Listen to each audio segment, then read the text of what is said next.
এমন একটি সময়ে আমরা আজকের ওলামা প্রতিনিধি সম্মেলন করছি, যেই মুহূর্তে কাদা ছোড়াছুড়ি, আমাদেরকে পরিকল্পিত হেয় করা, প্রতিপন্ন করা, আমাদেরকে আমাদের অগ্রযাত্রাকে থামিয়ে দেওয়ার ষড়যন্ত্র চক্রান্ত চলছে। আমি ওলামায়ে কেরামের কাছে উদাত্ত আহ্বান জানাতে চাই, সেটা হচ্ছে যেভাবেই তারা গালি দিক আমরা সেভাবে উত্তর দেব না। ওয়ালা তাস্তাউল হাসানাতু ওয়ালা সাইয়্যা ইদফা বিল্লাতী হিয়া আহসান।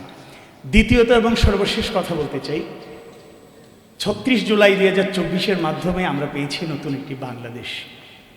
যদিও এখনও প্রতিকূলতা সমস্যা আছে, কিন্তু যথেষ্ট উর্বর এবং ইতিবাচক পরিবেশ আমরা পেয়েছি। আজকে মনে পড়ছে আমরা এই অর্জন করতে গিয়ে হারিয়েছি বিশ্বনন্দিত মুফাসসিরে কোরআন, কোরআনের পাখি, যিনি আজকে থাকলে আমাদেরকে উৎসাহ দিতেন, অনুপ্রেরণা দিতেন, শহীদ আল্লামা দেলাওয়ার হোসেন সঈদী রাহিমাহুল্লাহ।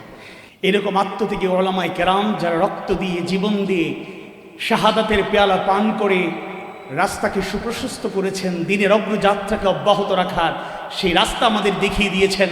আজকের উলামার এই সমাবেশ থেকে, প্রতিনিধি সম্মেলন থেকে আমরা দৃপ্ত কণ্ঠে আমরা বলতে চাই, আমরা হকের পক্ষে।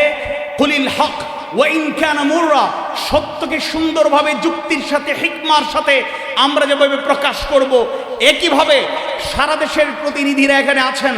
আমাদের নেতৃত্বে আগামীর বাংলাদেশ হবে কোরআনের বাংলাদেশ, আগামীর বাংলাদেশ হবে ইসলামের শাশ্বত আদর্শের আলোকে পরিচালিত বাংলাদেশ।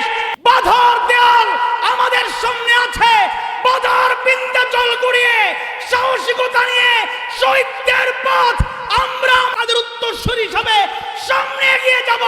প্রয়োজনে শহীদ হব, রক্ত দেব, ত্যাগের নজরানা পেশ করব, বাতিলের রক্তচক্ষু